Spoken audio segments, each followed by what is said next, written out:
Animal kingdom और उसको एक बार रिवाइज करते हैं।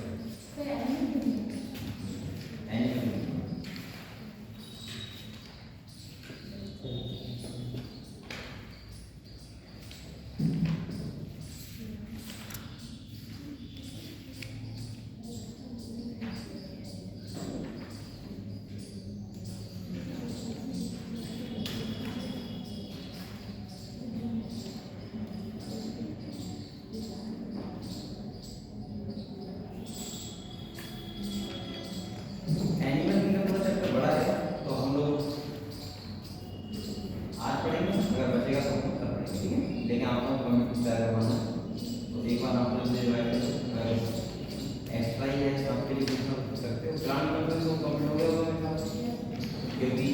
मैंने आपको बताया था कि हम लोगों ने एरोफाइट, ब्रायोफाइट, टेट्रोफाइट, जिम्नोस्पर्म और एनिमल के बारे में समझा था।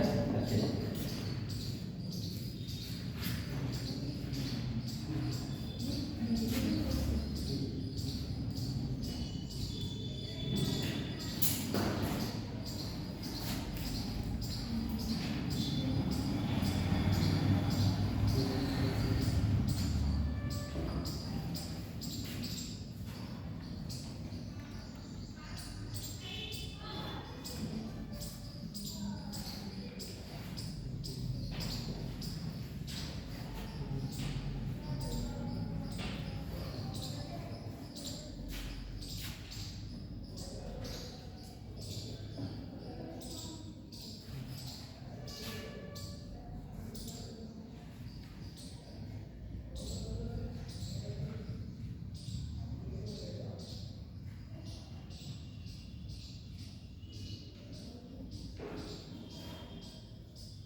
चलो आज हम लोग पढ़ते हैं एनिमल किंगडम ना।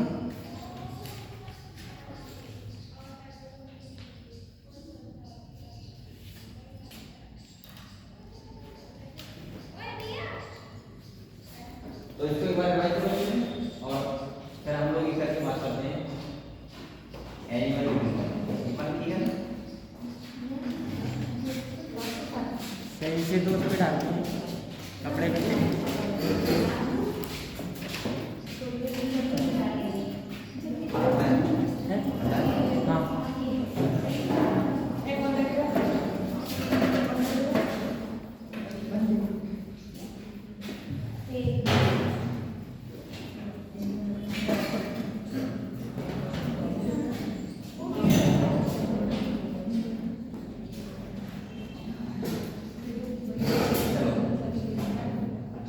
आपको बताया बेटा एनिमल किंगडम एक चैप्टर है और यहाँ से लगभग 2 से 3 क्वेश्चन आते हैं एक चैप्टर से। और ये चैप्टर मैंने आपको जो किंगडम बताया टोटल 5, मैंने कहा था टोटल 5 किंगडम होते हैं, जिसमें हमने किंगडम मोनेरा पढ़ा था, रोस्टा पढ़ा था, फंजाई और प्लांटी और एनिमल। इसके बाद मैंने आपको मोनेरा, रोस्टा, फंजाई के बारे में पढ़ लिया था हम लोगों ने। प्लांटी हमने चैप्टर 3 पढ़ा था, प्लांट किंगडम। और अब हम लोग पढ़ेंगे चैप्टर 4 एनिमल किंगडम। ठीक है आपको बताया एनिमल किंगडम में एनिमल्स होते हैं, इसमें स्टडी एनिमल्स के बारे में हम लोग टोटल फाइल कितने होते हैं 11 होते हैं। और मैंने आपको बताया हुआ है कि एनिमल किंगडम में आपको पता है सेल कौन सा होता है, इसके पास रिकल्टिव होता है, मल्टीसेलुलर होते हैं और ये कैसे होते हैं हेटेरोट्रॉफिक। आपको बताया कैसे होते हैं हेटेरोट्रॉफिक। हालांकि हम लोग ये भी पढ़ेंगे 11 फाइल में कैसे डिवाइड किया है और 11 फाइल में क्यों किया है ना। तो पहले तो आपको ये पता होना चाहिए, देखो सबसे पहले आपको ये पता होना चाहिए कि सीक्वेंस कैसा है फाइलम्स का। क्या लिया है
Ctenophora, Platyhelminthes, Platyhelminthes, Aschelminthes, Aschelminthes, Cnidaria, Arthropoda, Mollusca, Echinodermata, Hemichordata, Chordata. आपको पता है कि टोटल कितने फाइलम होते हैं? 11 फाइलम होते हैं। सबसे पहले हम लोग ये समझेंगे कि 11 फाइलम में हमने क्या बेसिस लिया है, बेसिस ऑफ क्लासिफिकेशन। कि 11 फाइलम में हमने डिवाइड किया है, ये है बेसिस लिया है बेटा, ठीक है। और आपको पता है अगर हम बेसिस की बात करें तो हम क्या कर लेते हैं, जैसे हम लोग देखते हैं एनिमल्स में कि सेलुलर ऑर्गेनिज्म सेल तो हुआ है, हम लोग देखते हैं कि सिमेट्री आती है एनिमल्स की, इसके बाद न्यूक्लियर सिस्टम देखते हैं, रेस्पिरेटरी सिस्टम देखते हैं, सीलोम देखते हैं, हम देखते हैं डिप्लोप्लास्टिक है, ट्रिप्लोप्लास्टिक है, हम देखते हैं न्यूट्रोपॉड है या नहीं है, हम देखते हैं सेगमेंटेशन बॉडी है या नहीं है। आपको पता होगा कि एक क्वेश्चन में हमेशा आता है बेसिस ऑफ क्लासिफिकेशन। तो सबसे पहले मैं एनिमल किंगडम की क्लासिफिकेशन आपको बता रहा हूं और इसके बाद हम लोग एक करके फाइलम के बारे में डिटेल में बात करेंगे।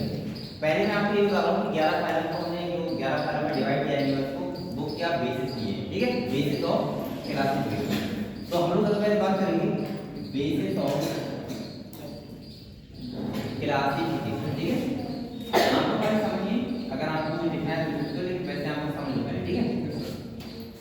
अगर हम बेसिस ऑफ क्लासिफिकेशन की बात करें तो पहले हम लोग बेस ले रहे हैं बॉडी ऑर्गेनाइजेशन, क्या लेते हैं? मैं सबसे पहले बात कर रहा हूं बॉडी ऑर्गेनाइजेशन। बेटा आपको पता है बॉडी ऑर्गेनाइजेशन का मतलब कि अगर हम पर्पस से देखें तो आपको पता है 4 टाइप के एनिमल्स होते हैं, कितने होते हैं? 4 टाइप के होते हैं। जैसे पहला है सेलुलर लेवल, इसके बाद कौन सा है? टिश्यू लेवल, इसके बाद ऑर्गन लेवल और इसके बाद ऑर्गन सिस्टम लेवल। इस बेसिस का हम देखें तो हम कितने टाइप में डिवाइड कर लेते हैं? 4। सेलुलर का मतलब क्या होता है भाई? आपको पता होगा अगर मल्टी सेलुलर है तो आपके मन में क्वेश्चन आएगा सर ग्रुप आपने टिश्यू को नहीं बनाया और इसमें एक ही फाइलम आता है, कौन सा होता है? पॉलीग्राफ। अगर मैं सेलुलर की बात करूं तो यहां फाइलम आता है, तो इसका नाम है पॉलीग्राफ। बेटा आपको पता होना चाहिए, हमेशा ध्यान रखना, ऐसा नहीं होता है कि कोई भी सेल का ग्रुप आके ग्रुप बना देगा। आपको पता होना चाहिए सिमिलर सेल जिनका प्रोपर्टी सेम हो और जिनका ओरिजिन भी क्या हो, सेम। ऐसे जिनका ओरिजिन सेम हो, फंक्शन सेम हो, ऐसे ग्रुप ऑफ सेल को क्या बोलते हैं? लेकिन जो पूरी तरह के एनिमल्स होते हैं स्पंज, उनमें सेल एक्टिव फॉर्म होती है, विक्टिव फॉर्म होती है। जैसे मान लो अगर मैं एक सेल कट करें, एक स्किन का एक बोन का रिजल्ट क्या बनेगा? नहीं बनेगा, नहीं। तो आप लोग समझ गए पहला जो फाइलम है यानी कि पॉलीग्राफ, उसमें कैसे एनिमल होते हैं? सेलुलर लेवल, वहां टिश्यू नहीं बनता। अगर हम टिश्यू लेवल की बात करें तो 2 फाइलम आप देखेंगे, एक देखेगा सीलेंटेटा और एक देखेगा टीनोफोरा। सही है, तभी तो मैं कह रहा हूं सीरीज में आपको नाम बताऊंगा तो आपको ध्यान रखना। ऑर्गन लेवल की अगर बात करें तो यहाँ पर एक फाइलम का नाम है प्लेटिहेल्मिन्थेस। और बेटा अगर मैं ऑर्गन सिस्टम की बात करूं तो एस्केहेल्मिन्थेस टू कॉर्डेटा। ये सारे के सारे फाइलम में क्या होगा? Organ system. तो पहले मैंने cellular level, polygraph, tissue level 2 phylum, Coelenterata, Ctenophora, इसके बाद ऑर्गन लेवल में आएगा प्लेटिहेल्मिन्थेस और एस्केहेल्मिन्थेस टू कॉर्डेटा किसमें आएगी? Organ system level. तो आप समझ गए बॉडी ऑर्गेनाइजेशन क्या है? तो आप लोग का ध्यान रखना है सीक्वेंस में, ठीक है। अगर हम नेक्स्ट बताता हूं बेटा, तो आप समझना क्या है, अगर लिखना है साथ साथ आप लिखते रहो, ठीक है, मेरे साथ लिखते रहो, ठीक है, वरना जो टाइम मेरा चैप्टर बढ़ाइए। दूसरी अगर हम बात करें तो हम बात करते हैं सिमेट्री। किसकी बात करते हैं? सिमेट्री। तो अगर हम सिमेट्री की बात करूं तो आप लोग सिमेट्री समझ सकते हैं। यहाँ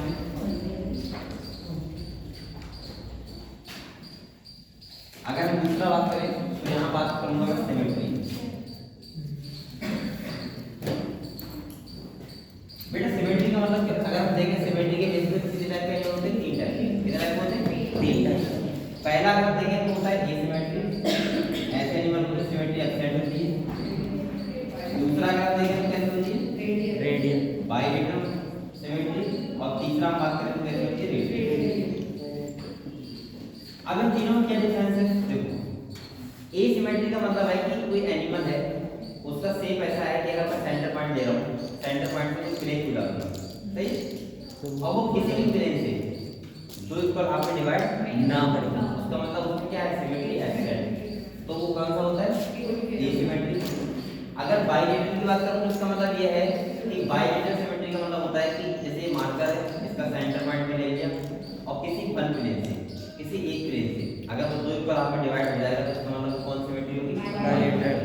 और रेडियन का मतलब होता है एनी प्लेन, एक प्लेन से दो इक्वल हाफ में डिवाइड हो जाए तो इसका मतलब कौन सिमेट्री होगी, रेडियन। इसको याद करने का सिंपल तरीका है, एसिमेट्री खाली पॉलीगॉन होती है, आपको ध्यान रखना है। दूसरा रेडियल सिमेट्री आपको ध्यान रखना है, सीलन थीटा और तीनों कोरा और इकाहेड्रल बीटा का अडल्ट जो इकाहेड्रल होता है उसका अडल्ट। इनमें तीन में होती है रेडियल और बकाया सब जितने बचे समय क्या होती है, बाइलेटरल सिमेट्री होती है, सारे के सारे फैला में। तो आप लोग सिमेट्री वैसे याद रखते हो, क्लियर।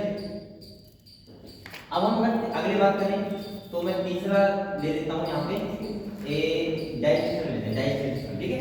अगर मैं डाइजेस्टर की बात करूं बेटा तो आपको पता है दो टाइप होता है, या तो होगा कंप्लीट या होगा इनकम्प्लीट। अगर इनकम्प्लीट है देखो एक होगा इनकम्प्लीट, मान लिया इनकम्प्लीट का मतलब पता है क्या होता है, इनकम्प्लीट का मतलब होता है जहां पे ओनली वन ओपनिंग होगी, एक ओपनिंग, यानी कि जहां माउंट हो वहीं मान सकते हो हम लोग एनर्स। तो ये वन ओपनिंग जो होती है उसे बोलते हैं हम लोग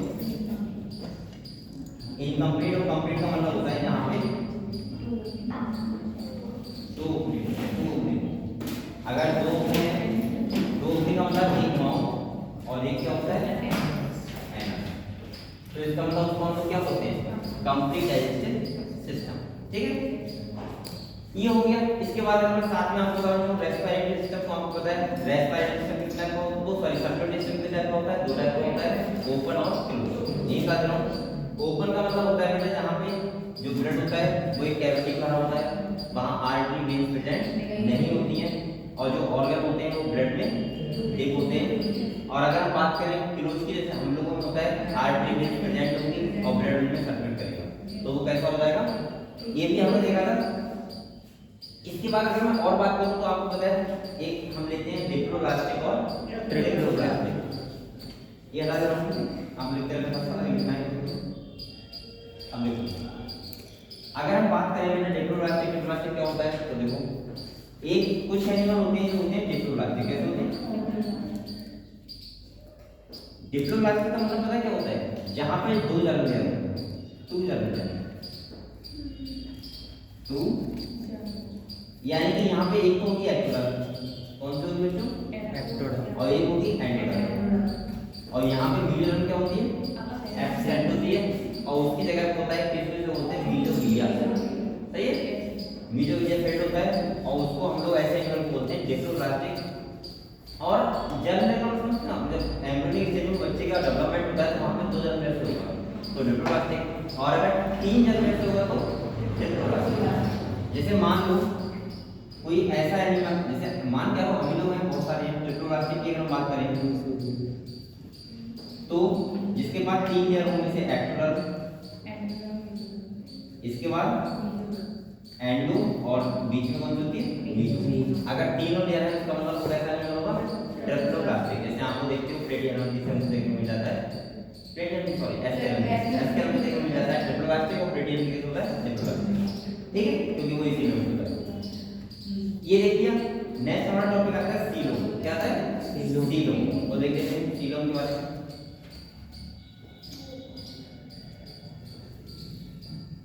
देखो अगर मैं सीलोम की बात करूं तो आपको एक नाम ध्यान रखना, सीलोम का मतलब होता है कैविटी, क्या होता है सीलोम का मतलब ध्यान रखना कैविटी। अब देखो सीलोम के बेसिस पे हमने एनिमल को तीन टाइप में डिवाइड किया है, तीन टाइप की सीलोम होती है एनिमल में। एक तो ऐसे एनिमल होते हैं जो ये सीलोम होते हैं, कैसे होते हैं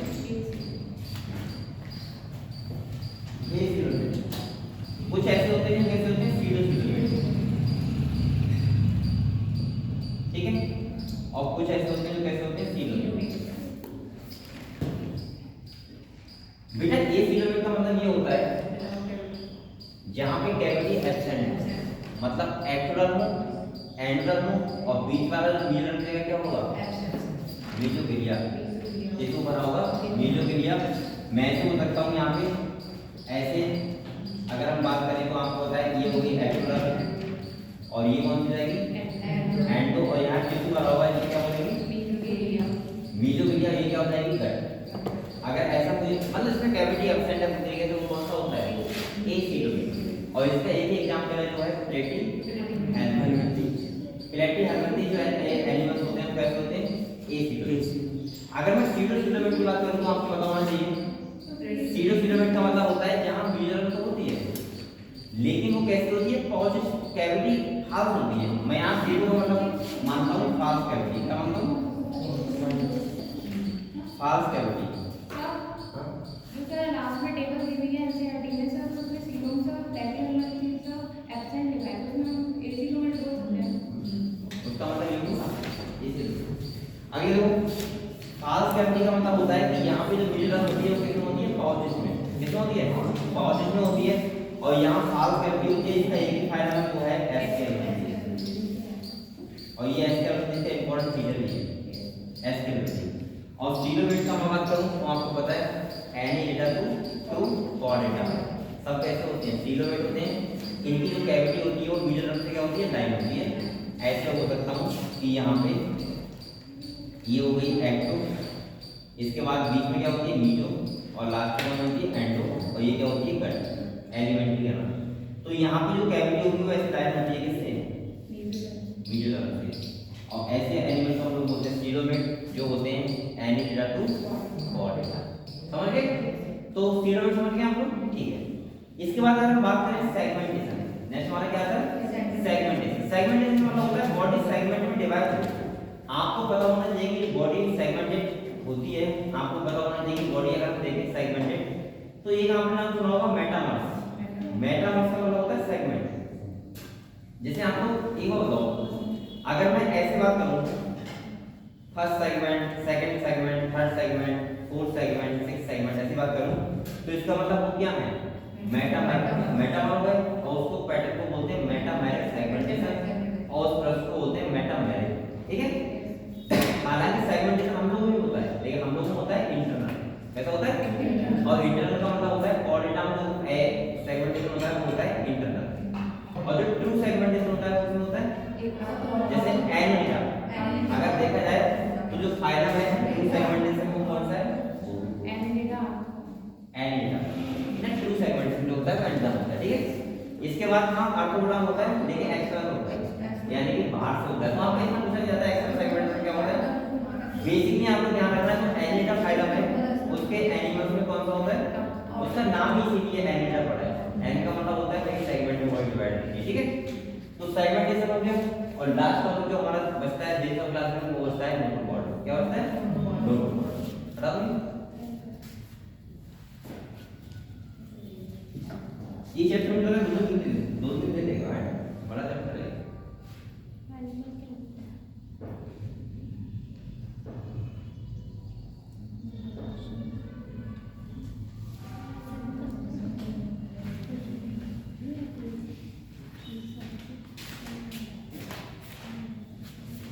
हम लोग अगर बात करें तो आपको पता है कि नाम आता है नोटोकॉर्ड। क्या है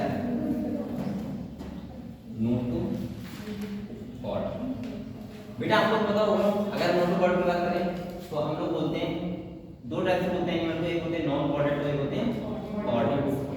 आपको पता है कि अगर कॉर्डेट कौन होते हैं नोटोकॉर्ड प्रेजेंट होती है, और ए नॉन कॉर्डेट कौन होते हैं जिनमें नोटोकॉर्ड एब्सेंट होती है। आपको पता होगा कॉर्डेट को दो पार्ट डिवाइड किया इनवर्टिब्रेट्स और वर्टिब्रेट्स। अगर नोटोकॉर्ड वर्टिब्रेट फॉर्म में कन्वर्ट हो रही है वर्टिब्रेट्स और कन्वर्ट हो रही तो इनवर्टिब्रेट्स। एक नर्व कॉर्ड होती है आपको पता होगा जो कन्वर्ट होती है ब्रेन और स्पाइनल कॉर्ड। सही है, तो नोटोकॉर्ड चार नाम आते हैं, आप बच्चे कंफ्यूज होते हैं सर इनवर्टिब्रेट्स क्या होते हैं, नॉन कॉर्ड कौन होते हैं, वर्टिब्रेट कौन होते हैं, कॉर्ड कौन होते हैं। तो यहाँ एक लाइन भी होती है ऑल कॉर्डेट्स और vertebrates are chordate but are chordates are not vertebrate. ठीक है, तो यहाँ पे आपको ध्यान रखना है इसमें आपको अगर हम लिखना चाहते हैं इसके बाद याद रखिए। हाँ ठीक है, चलो सबसे पहले होते हैं हम लोग बोलते हैं कॉर्डेट। क्या बोलते हैं कॉर्डेट बोलते हैं। तो कॉर्डेट का मतलब होता है नोटोकॉर्ड प्रेजेंट, मतलब हम खाली ये देखिए नोटोकॉर्ड प्रेजेंट है या नहीं है। नोटोकॉर्ड यहाँ क्या होगी बेटा प्रेजेंट होगी, और अगर नोटो गॉड एब्सेंट है तो नॉन कॉर्डेड।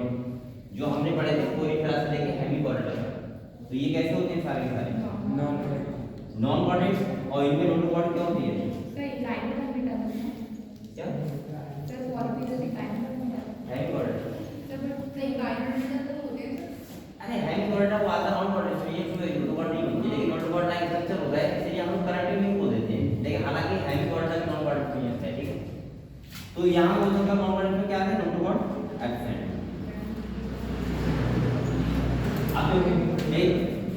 अगर नोटोगॉड प्रेजेंट है और बॉडी और कॉलम में कन्वर्ट हो रही है तो क्या बोलेंगे? तो बोलेंगे वर्टिब्रेट। और अगर नहीं हो रही तो अगर नहीं हो रही बॉडी और कॉलम में तो बोलेंगे इनवर्टिब्रेट।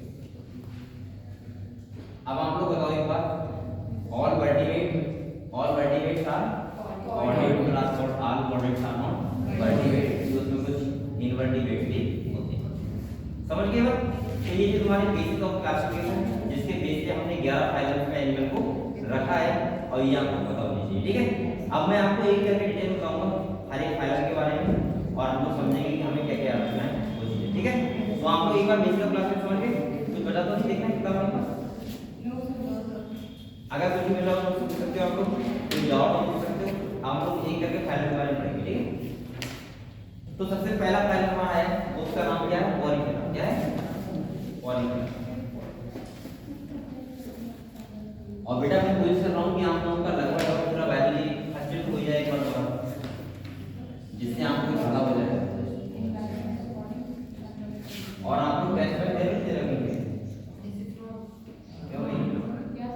टेस्ट देते नहीं सर टेस्ट हो ही गए यहाँ नहीं हो रहे हैं, और भी हाँ सर ऑनलाइन ज्वाइन कर लो, ऑनलाइन क्योंकि टेस्ट नहीं होगा तो तुम्हारा कुछ पता नहीं हो पाएगा, कुछ नहीं हो पाएगा विदाउट टेस्ट। और मुझे लगता है कि टेस्ट में अगर आपको 410 नंबर आ रहे हैं या 500 नंबर आ रहा है टेस्ट में, ऑनलाइन टेस्ट रिजल्ट कर लो, और आपको पता है एक बार एक मंथ मिलेगा नहीं, और अगर आपके 410 नंबर आ रहा है तो ठीक है, अच्छा काम चल रहा है, और आप लोग ईमानदारी से टेस्ट दिया करो तो कुछ गेन कर पाओगे, ठीक है। वरना अगर टेस्ट में आपके 200 नंबर आ रहे हैं तो कुछ नहीं होगा। और बकाया आपको मेहनत करने का काम, मेहनत करके खूब करते रहो अच्छे से, और टेस्ट भी ज्वाइन करना, और टेस्ट भी ज्वाइन करना जरूरी है, ठीक है। कोई भी कर लो, बहुत सारी चीजें आती हैं, 5000 में टेस्ट नहीं मिलेगा, ऑनलाइन कोई भी कर सकते हो, ठीक है। चलो बेटा अब हम लोग अगर बात करें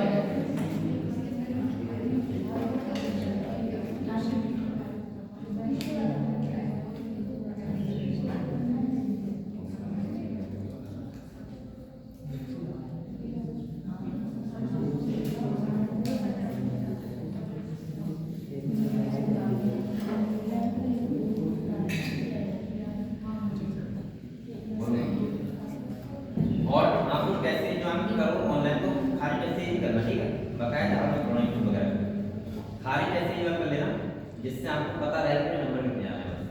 मेरा मतलब ये है अगर ऑफलाइन में ज़्यादा अच्छा रहेगा, क्योंकि ऑनलाइन में सब कुछ देखा लगता है, ऑफलाइन देख अब वही बात है। चलो ऑनलाइन आपको दूसरा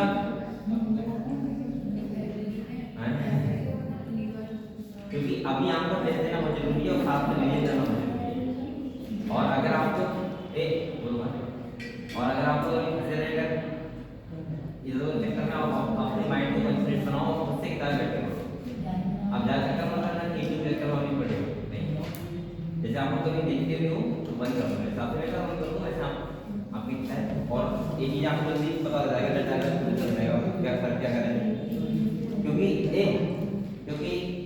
आपको पता है ये सब चीज़ें मैं बहुत बारीकी समझता हूँ, और मुझे लगता है कि जो आपको अभी लग रहा है कि यार समझ आ रहा है पढ़ते हुए, जैसे आपने चैप्टर पढ़ा मान लिया फोन से, आपको लगा बहुत मजा आ रहा है, लेकिन मैं रेडी जा रहा हूँ कैसे दो तो आपको लग जाएगा। नीट में नीट में बैठ गए हम लोग, अगर जो बच्चा ये बहुत मेहनत से पढ़ रहा है पता लग जाएगा रिजल्ट कैसा रहेगा। क्योंकि मैं समझता हूँ कि सबसे ज़्यादा अगर बच्चों को बेकार किया है पिछले 5 सालों में वो यूट्यूब की पढ़ाई है। सबसे ज़्यादा हम यूट्यूब की पढ़ाई क्योंकि बच्चे को जो माहौल वो होता है नीट वाला, अगर वो ना मिले वो कितना भी ढंग से मेहनत कर ले कुछ नहीं कर पाएगा। 1000 बच्चा होता है, एक आध बच्चे समझ में लेता है, लेकिन सबसे ज़्यादा तो पढ़ाई बेकार की है यूट्यूब वाले की। उसकी अहमियत नहीं। और अगर यूट्यूब वाले अगर सब कुछ हो पाते तो बेटा आपको पता है एलमी कितना है, 1.5 लाख। फिर एक बार में 1.5 लाख। वही मैं कह रहा हूँ ऑफलाइन का। अगर ऑनलाइन से काम चल जाता तो ये ऑफलाइन वाले पता क्या करते, अपनी फी 10,000 कर लेते। जब सब कुछ ऑनलाइन होता तो ऑफलाइन नहीं होता, लेकिन आज भी फी 1.5 लाख की ऑफलाइन की। इसका मतलब आपको थोड़ा दिमाग को तुम्हारे अंदर समझ सकते हो ऑफलाइन ऑनलाइन में क्या डिफरेंस होता है। इसीलिए मैं कहता हूँ कि आपको ऑनलाइन पढ़ो अच्छी बात है, लेकिन खाली एक सहारा के लिए बगैर ऑफलाइन मीडिया है तो टीचर जो सामने अटेंड करवाता है उसकी बात करें।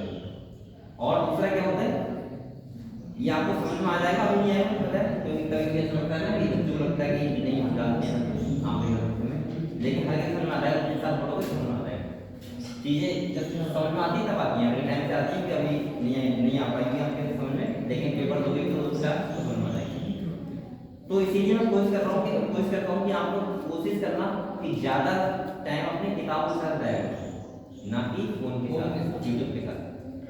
आप अगर घर पे 6 घंटे पढ़ रहे हो, 6 घंटे आपके हाथ में होना चाहिए, कॉपी होनी चाहिए, मोबाइल आपका कम से कम 10 मीटर दूर रखना चाहिए, आपके पास दूर सिग्नल आते हो फोन के। अगर आप ऐसे पढ़ाई कर रहे हो तो मेरे हिसाब से चाहे आपको हो सकता है समझना लेट मेरे, लेकिन आप बहुत अच्छी पढ़ाई कर रहे हो। खाली किसका करना है, किताबों के साथ।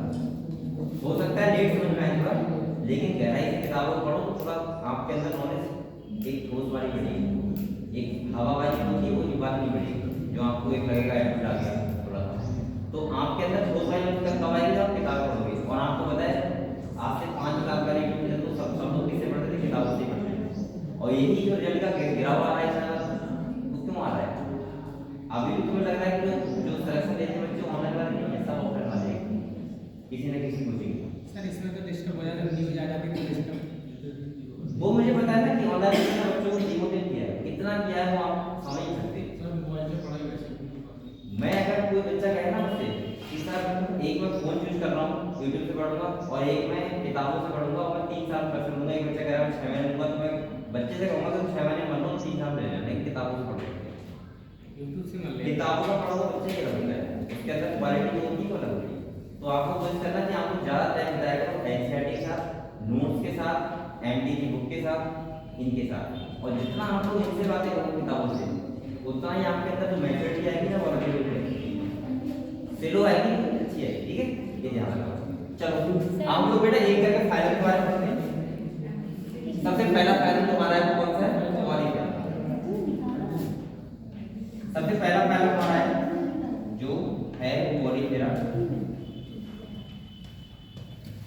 और मैं आपको क्यों ज्ञान देता हूँ, फिर देता हूँ, मुझे लगता है कि आप लोगों के साथ कुछ फ्यूचर में कोई दिक्कत होगी तो लगेगा ना कि टीचर मतलब बच्चे पढ़े हुए हैं तो इनको प्रॉब्लम हो रही है।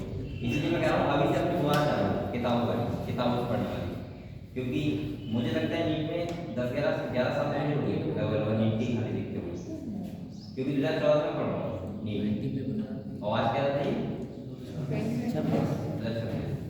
यानी कि साल अब यहाँ में 12 साल हो गए सर। 12 साल में नीट में आप लोग, इसके अलावा कुछ नहीं किया।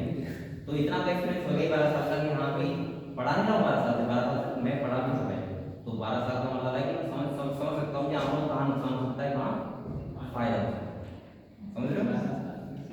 क्योंकि मुझे लग रहा है कि शायद पहले भी तो ऐसी किताब होगी जो मेरे हाथ से एक बार पढ़ के निकली नहीं होगी, ऐसा क्यों 12 साल में 12 साल से 12 किताबें 12 साल में एक किताब पढ़ी तो अगर एक किताब में पढ़ा होगा तो 12 साल में पढ़ी नहीं होगी।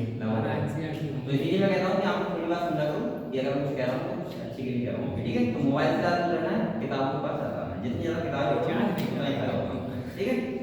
चलो हम लोग बात करते हैं पॉलीफेरा। बेटा आप लोग बताओ पॉलीफेरा की अगर बात करें तो आपको पता है पॉलीफेरा नाम से पोरी का मतलब क्या है, पोर, यानी कि बोल सकता हूँ यहाँ पे एनिमल जो आते हैं उनके पास क्या होते हैं, पोर। इसमें हम लोग कॉमनली किन्हें पढ़ते हैं, स्पंज, किन्हें पढ़ते हैं, स्पंज। अब बेटा आपको मैंने पहले बता दिया है, अब मैं सेल के बारे में नहीं कहूँगा, मैं आपको बताऊंगा कि यहाँ पे सबसे जो इम्पोर्टेंट चीज़ है ना वो बात कर लेंगे, ठीक है? बकाया में ज़्यादा तो आप पढ़ सकते हो क्या?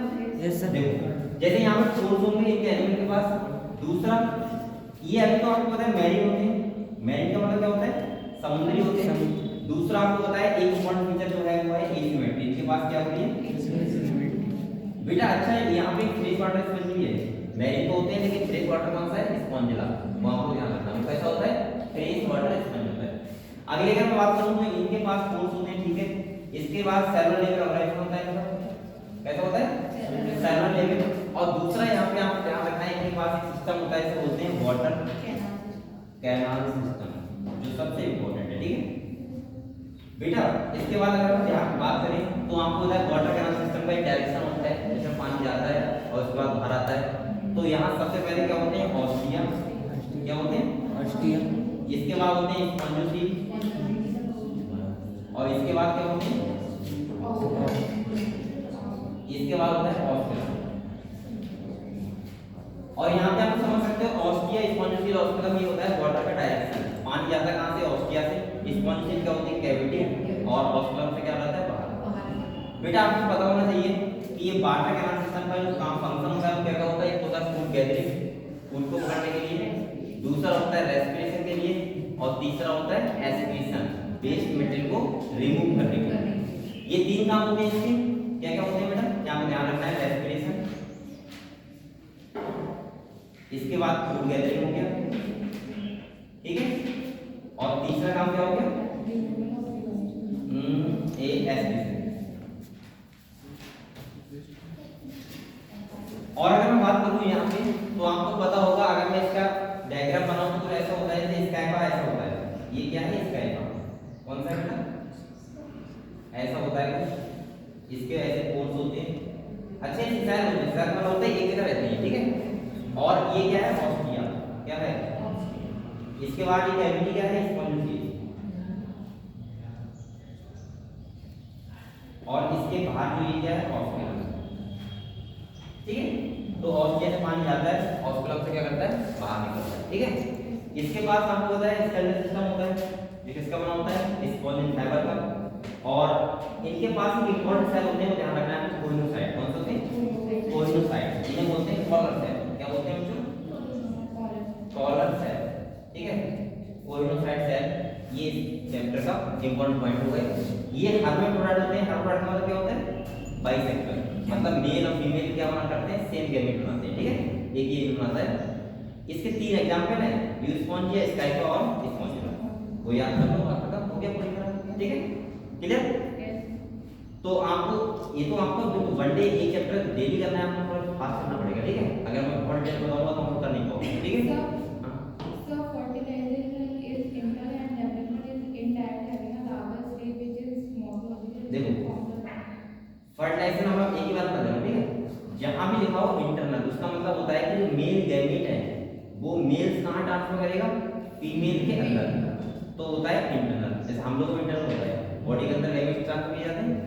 अगर कहीं लिखा हो एक्सटर्नल फर्टिलाइजेशन तो उसका मतलब होता है मेल गैमेट को पानी छोड़ देगा, फीमेल गैमेट छोड़ देगी, आपस में अपने आप मिल जाएंगे, बात खत्म और जाएगा बन के नया बच्चा मिल जाएगा ठीक है। दूसरा लिखा है डेवलपमेंट डायरेक्ट लिखा है तो इसका मतलब यह है कि जो बच्चा होगा वो कैसा दिख रहा होगा पेरेंट्स की तरह अडल्ट की तरह। मतलब जैसे हम लोगों में कैसा होता है डायरेक्ट बच्चा होता है तो कैसा दिखता है पेरेंट्स की तरह, तो भाई सकल नहीं कह रहा हूँ बात ह्यूमन का दिखता है। और अगर इनडायरेक्ट डेवलपमेंट है तो वहां लार्वा स्टेज होंगी। लार्वा का मतलब है कि बच्चा जो लार्वा होता है वो अडल्ट की तरह दिखता है। जैसे मेढक का लार्वा है पहले मछली का दिखेगा, लगेगा मछली है आप मेढक लगेगा, लेकिन हल्के हल्के अगले कन्वर्ट होगा तो वो कैसा बनेगा अडल्ट की तरह। तो वो होती है लार्वा स्टेज, समझ गए। लार्वा स्टेज क्यों होती है, अगर आपके मन में कोई समझ है लार्वा स्टेज क्यों होती है तो आपको पता होना चाहिए। हो सकता है देखो पहली बात तो लार्वा स्टेज वहां होती है ज्यादा जहां पे फर्टिलाइजेशन कैसा होता है एक्सटर्नल पानी में। आपको पता है बच्चे का डेवलपमेंट डायरेक्ट में होता है, हम लोगों में या फिर इंटरनल किसमें होता है, उनमें होता है डायरेक्ट डेवलपमेंट, जैसे फर्टिलाइजेशन होता है इंटरनल, क्योंकि हमारा जो माँ का जो यूट्रस होता है वो बच्चे के लिए बहुत सेफ जगह होती है, तो बच्चे का डेवलपमेंट डायरेक्ट हो जाता है। अब अगर मान लो बच्चा बनी पानी में रहा है और वो स्टार्टिंग सर्वाइव करना है तो कैसे कर पाएगा, तो इसीलिए वहां पे क्या होता है पहले लार्वा बनते हैं और आगे क्या होते हैं कन्वर्ट होते हैं अडल्ट, समझ गए आप लोग ठीक। अब हमारा नेक्स्ट का फायदा है जो थर्ड 2 सेकंड वो है सीलेंट डेटा, कौन सा है और आप लोग कोशिश करो बेटा जितने भी पढ़ाया जा रहा है आप लोग डेली आओ, क्योंकि आपको यहाँ से आपको रिवीजन ही होगा और हो सकता है आपका कोई भला हो जाए, इम्पोर्टेंट पढ़ाया जा रहा है, ठीक है। तो आप लोग कोशिश करो कि छुट्टी मिल सके। कल बहुत कम बच्चे आए थे, कहाँ चले गए थे? मेरा कौन गया था मेरा? अनिल आवास का था। अच्छा तुम तो गई होगी। नहीं सर, हम नहीं गए थे। आज टाइम नहीं सर मेरा। ये गई थी। ये नहीं है तो ये तो बोल दो। चलो ठीक है, मेरा तो घूम रही ज़्यादा घूम रहा हूँ। अभी आपके पास 30 दिन है तो आपको मेहनत करो, ठीक है। Sealant data, sealant data, sealant data का मतलब दूसरा फायदा हम उसके नाम से बोलते हैं निडेरिया। क्या बोलते हैं? निडेरिया। बेटा आपको पता है सीलेंट डेटा को निडेरिया क्यों बोलते हैं? जैसे मैंने कहा था कोरिग्राम सेल होती है, कौन सेल या कोइनोसाइट, ऐसे यहाँ पे होती है नीडोब्लास्ट सेल। कौन सी होती है? नीडोब्लास्ट। और बेटा नीडोब्लास्ट सेल होती है, इसीलिए हमने इसका नाम क्या रखा है? निडेरिया। समझ गए? नीडोब्लास्ट सेल क्या होती है समझ लो पहले। नीडोब्लास्ट सेल जैसे हाइड्रा है या कोई एनिमल उसके टेंटिकल होते हैं, टेंटिकल बाहर को निकले हुए होते हैं, टेंटिकल से हमारे हाथ हैं इसमें टेंटिकल होते हैं, उनके पास ही सेल होती है नीडोब्लास्ट। ये होती है, इनके पास होता है प्रेजेंट निमेटोसिस। क्या होता है? और निमेटोसिस प्रेजेंट होता है। और मैं ऐसे बोल सकता हूँ, ये एक टाइप की स्टिंगिंग सेल होती है। कैसे होती है बच्चों? स्टिंगिंग का मतलब समझते हो? डंक मारने वाली। जैसे बर्फ है, बर्फ आपको डंक मार रही है, इसका मतलब वो स्टिंग कर रही है, मतलब डंक मार रही है। और इसका मतलब क्यों मार रही है? अपना बचाव के लिए। ऐसा सब नहीं कि मैं खड़ा हूँ आए के बाद मुझे फाड़ के जाएगी, मैं चेंगड़ का पता फाटे। तो इसका मतलब ये है कि ये भी क्या करते हैं, स्टिंगिंग सेल होती है और ये टेंटिकल से प्रेजेंट होती है। कहाँ होती है? टेंटिकल। और टेंटिकल की अगर बात करूं तो टेंटिकल प्रेजेंट होते हैं, इनका काम क्या होता है पता है? पहला होता है डिफेंस, रक्षा करना, क्योंकि ये कैसे है स्टिंगिंग सेल, डिफेंस हो गया। दूसरा हो गया शिकार करना, सही है, फूड के लिए किसी को से कैप्चर और करें बोल सकता हूं मैं। और टेंटिकल का काम लोकोमोशन वगैरह किसी को हाइड्रेट करना, पकड़ना, ये भी काम किसका होता है? टेंटिकल। तो तीन काम करेंगे इसके द्वारा क्या कर? एक तो हो गया एंग्रेज, एंग्रेज का मतलब क्या होता है? पकड़ना, जैसे किसी को पकड़ना। दूसरा डिफेंस और तीसरा एक कैप्चर और प्ले। बेटा ये बात समझ में आपको बताओ, स्टार्टिंग समझ गए? आप दूसरा बात सुनो, यहाँ पे भी ये एनिमल कैसे होते हैं? मैरीन होते हैं। कैसे होते हैं? मैरीन होते हैं, समुद्री होते हैं। लेकिन यहाँ पे थोड़ा सा एडवांसमेंट आ गया, अभी तक था सर्वर लेवल, अब कैसा हो गया? Tissue level. और टिश्यू लेवल की अगर मैं बात करूँ तो आपको बताया टिश्यू लेवल में अब इनके पास टिश्यू बन जाएगा, मतलब अभी ऑर्गन नहीं बनाए, अभी क्या बन जाएगा? टिश्यू। और सबसे इंपॉर्टेंट बात क्या है वो देखो, हाइड्रा क्या होता है? माउस को क्या बोलते हैं? हाइपोस्टोमी। क्या बोलते हैं? दूसरा आपको यहाँ एक बात सुनो, सील डेटा में दो टाइप की सेल होती है एनिमल के पास। कितने टाइप होती है? दो। एक होती है पॉलिप और एक होता है मेडुसा। क्या होता है? मेडुसा। जो पॉलिप, ऐसा एनिमल जो पॉलिप शेप का रखता होगा उस शेप का नाम क्या होता है? Cylindrical shape. क्या होता है? Cylindrical shape. और बेटा जो यहाँ पे मेडुसा वाली शेप होती है कैसे होती है? Umbrella, umbrella shape. दूसरा आपको ध्यान रखना है, पॉलिप शेप होता है ताकि ये होते हैं सिसाइल। सिसाइल का मतलब होता है एक जगह रहते हैं, यानी कैसे होते हैं? ये सिसाइल होते हैं। और ये जो होते हैं ये होते हैं फ्री स्विमिंग। फ्री स्विमिंग का मतलब क्या होता है? फ्री स्विमिंग का मतलब होता है पूरी ये हर जगह तैरते रहते हैं, घूमते रहते हैं, ठीक है। और ये कैसे होते हैं? एक जगह स्थिर रहते हैं, सिसाइल होते हैं। प्लांट एक जगह रहते हैं, हम लोग घूमते रहते हैं, ठीक है। इंपॉर्टेंट ये दोनों पॉइंट तो वहीं साथ में इसके एग्जांपल। जो पॉलिप का एग्जांपल है वो है हाइड्रा और दूसरा एडम्सिया, ठीक है। और यहाँ पे आप लोग ध्यान रखना, मेडुसा में इसे बोलते हैं ओरेलिया, या दूसरे नाम से क्या बोलते हैं? जेलीफिश। क्या बोलते हैं? अब एक बात सुनो, ये तो हम लोग समझ गए कि हाइड्रा और एडम्सिया में पॉलिप शेप है, ओरेलिया जेलीफिश में कौन सी है? मेडुसा यानी मेडुसा टाइप का होता है। लेकिन एक एनिमल है ओविलिया। कौन सा? ओविलिया, जो दोनों से करता है, पॉलिप भी और मेडुसा भी। अगर ओविडिया में ए सेक्सुअल रिप्रोडक्शन हो रहा है पॉलिप से तो कन्वर्ट हो जाता है मेडुसा में, और अगर सेक्सुअल हो रहा है तो किससे? मेडुसा से पॉलिप से। सबसे इंपॉर्टेंट पॉइंट, इस प्रोसेस को बोलते हैं अल्टरनेशन ऑफ जनरेशन, या दूसरे नाम से बोलते हैं मेटाजेनेसिस। समझ गए? तो ये मैं लिख दे रहा हूँ, ये इंपॉर्टेंट बात है, आपको वैसे लिख लो उसी के नीचे, फाइल के नीचे। अगर पॉलिप है और एक कौन सी होगी बेटा? पॉलिप से मेडुसा कन्वर्ट होगा तो ये सेक्सुअल, और मेडुसा से पॉलिप होगा तो सेक्सुअल। ठीक है, और इसको बोलते हैं अल्टरनेशन ऑफ जनरेशन।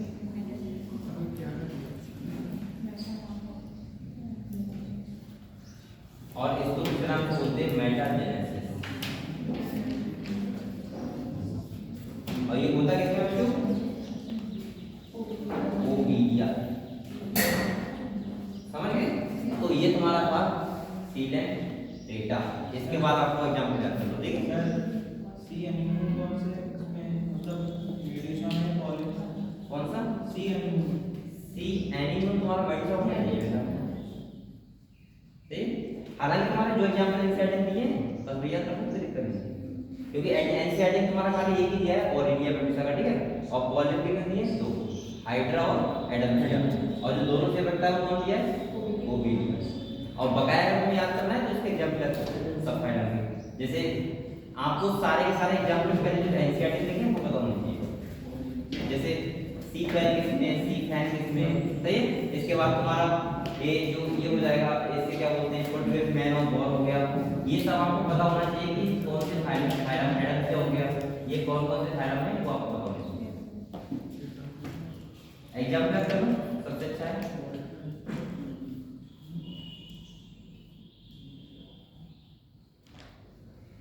और सिलेक्ट डेटा में इसके अलावा और क्या आपने दिया क्या?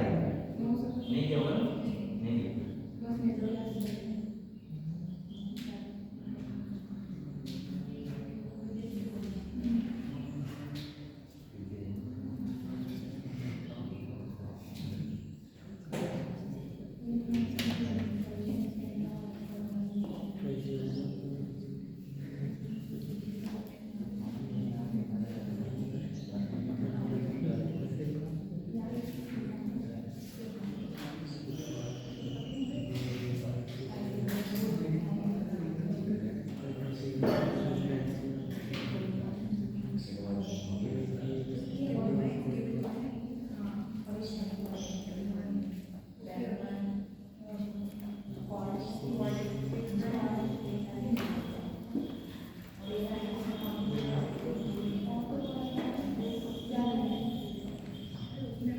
ये हो गया। अगला हमारा फाइनल कौन सा है? डी होगा। आपको साथ में एग्जाम याद करते हैं ना, मैं आपको पूछूंगा कि सही है, साथ साथ में याद करना पड़ो, उसमें याद नहीं है ना, सारे याद है, तुम्हें याद है और किसमें याद है? सारे एग्जाम में याद हर फाइनल में।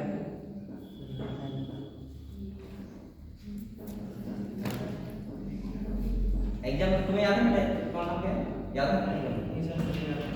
हैं? मुझे याद नहीं याद? कब याद है? ये ज़्यादा इम्पोर्टेंट है क्योंकि क्वेश्चन यहीं से आएगा एग्जाम में।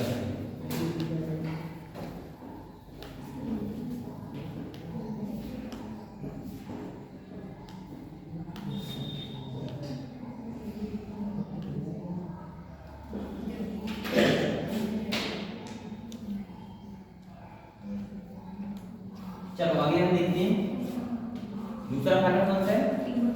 तीनों पूरा। आप लोग बताओ तीनों पूरा में कौन सा मैंने ए बताया था? Body organism tissue level. कैसा होता है? Tissue level. तो यहाँ पे जो आता है वो होता है टिश्यू लेवल ऑर्गेनिज्म होता है। और अगर हम बात करें तो ये कैसे होते हैं? मैरी।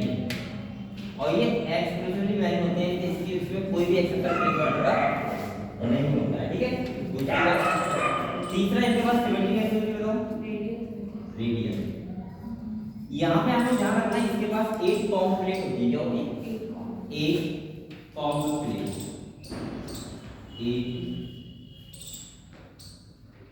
कॉम प्लेट जो हेल्प किसमें करती है? लोगो। अच्छा इनको दूसरे नाम से हम लोग इसके एनिमल क्या बोलते हैं, सी वॉलनट। क्या बोलते हैं, सी वॉलनट। और इनके पास एक कैरेक्टर, इसके पास भी टेंडुलस होते हैं, पता है। और दूसरा हम बात करें तो इसके पास एक कैरेक्टर होता है, इसको बोलते हैं बायोल्यूमिनेसेंस। और ये क्या करता है, लाइट एमिट करता है। सही है। और आपको पता है मैरिज है, समुद्र है, तो फर्टिलाइजर कैसा होगा, एक्सटर्नल होगा। सही है। तो एक छोटा सा इसका एग्जांपल क्या है, फिलिलोब्रैकिया।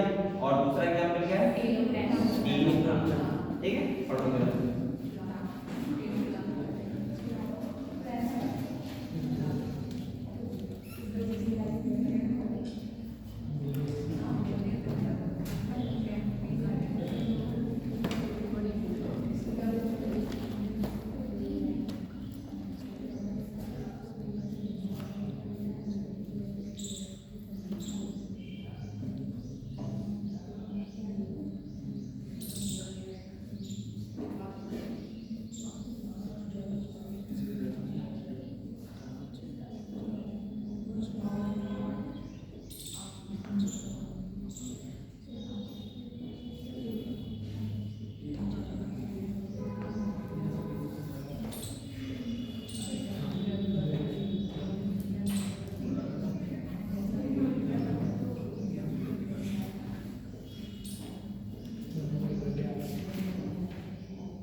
चलो अगला हमें पढ़े। अगला कौन सा है, रेक्टेंगल। ये याद है।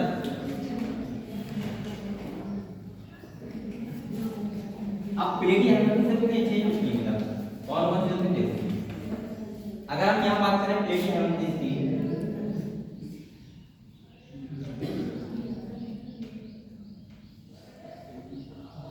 सबसे पहले आपको पता होना चाहिए ये होते हैं फ्लैट। कैसे होते हैं, फ्लैट। इनकी बॉडी फ्लैट होती है, इसलिए इनको बोलते हैं फ्लैट बॉम्ब। क्या बोलते हैं, फ्लैट बॉम्ब का मतलब होता है फीता के चपटे के बोलते हैं इनको। इसमें आता है लीनियर सोनिया, पता होगा। और एक होता है लीवर फ्लूइड, मैंने बोला। सही है। एक होता है पेरिनिया। अगर मैं यहाँ बात करूँ, आपको पता होना चाहिए। अब यहाँ पे बात सुनो। सबसे पहले आपको इम्पोर्टेंट बात सुनो, ये होते हैं एसी। क्या होते हैं, एसी में। और दूसरा अगर हम बात करें तो ये इनके पास सिमेट्री कैसी होती है, बायलेटरल। अब सबके पास बायलेटरल होगी, ठीक है, ध्यान रखना है। बायलेटरल होगी। और यहाँ से स्टार्ट हो जाता है टिश्यू। क्या होता है, टिश्यू स्टार्ट होता है। इनकी बॉडी कैसी होती है, डॉर्सोवेंट्रल।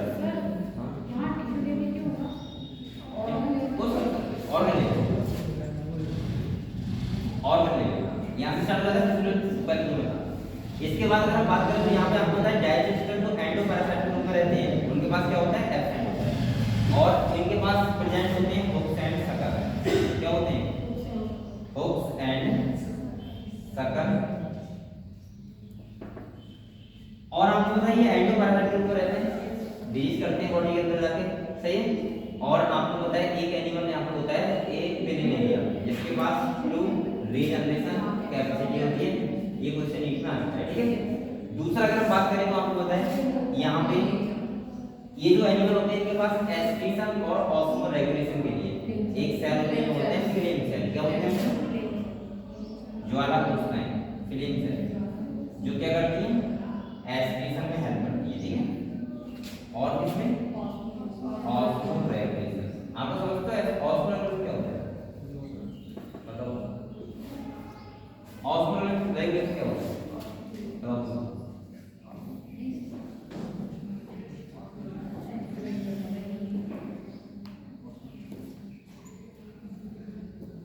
ऑस्मोलर को नहीं पता है? क्यों नहीं? हिंदी कर दो।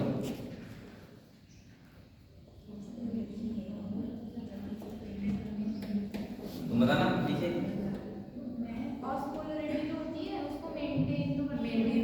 ऑस्मोलैरिटी को मेंटेन करना, ब्लड की ऑस्मोलैरिटी कितनी रखनी है, मतलब सिंपल बात हम लोग कितना कंसंट्रेट रखना है, कितना डायरेक्ट रखना है, उसको कौन मेंटेन करता है?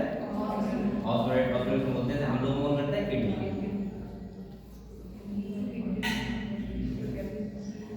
और इनमें कौन करता है बेटा? एक फिलिंग्स है, ठीक है। दूसरा आपको पता है यहाँ पे फिलिंग एरिया होता है, क्या होता है? फिलिंग एरिया, जिसके पास ट्यूब रीजनरेशन कैपेसिटी होती है। बकायदा देखो तो एक्स्ट्रा पूछना है तो मिलता है, आप लोग पढ़ते हो घर में, कुछ पूछना होगा तो क्या करो। और पेपर में बेटा जब बहुत ज्यादा नहीं बचे, अब तो मुझे लग रहा है कि पेपर आपका आई गया है, जैसे आज तो नहीं 19 हो गई, 40 दिन बचे Yes. और 40 दिन में आपको पूरी एनसीईआरटी दोनों कवर करनी है, ठीक है? एक बार बैठ सुनिए।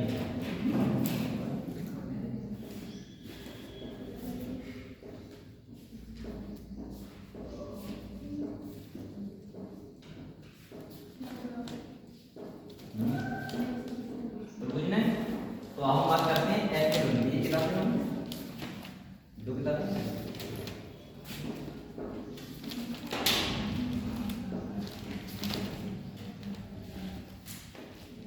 चलो इसके बाद तुम्हारा क्वेश्चन खराब आता है, तो मैं खुद देख रहा हूँ उनके बारे में बताने, ऐसे आप लोग बोल नहीं रहे, ठीक है? सेक्सिस की बात करूँ तो सेगमेंट का मतलब क्या होता है? एक बात तो सुन लो, हाँ मोनोसिस क्या होता है आपको पता है? अगर कोई एनिमल मोनोसिस है, इसका मतलब क्या होता है?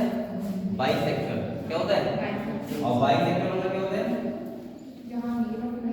जहाँ मेल और फीमेल दोनों एक ही हो, ठीक है? हर में प्रोडक्ट बोलते हैं कंडीशन। और दूसरे कैसे होते हैं? डाइसियस। और डाइसियस का मतलब सेपरेट, मेल अलग और फीमेल अलग, और उनको बोलते हैं यूनिसेक्सुअल। समझ गए? ठीक है। चलो बेटा अब आप लोग आ जाओ एस के 3 पे। आपको पता है एस के 3 में ऐसा नो बनना है, कितना हो गया, वरना आपके आधा ही नहीं हो पाएगा। चलो देखो एस के 3 के बारे में बात करूँ, आपको पता है यहाँ पे सबसे इंपॉर्टेंट पॉइंट क्या है, वो समझ लो पहले।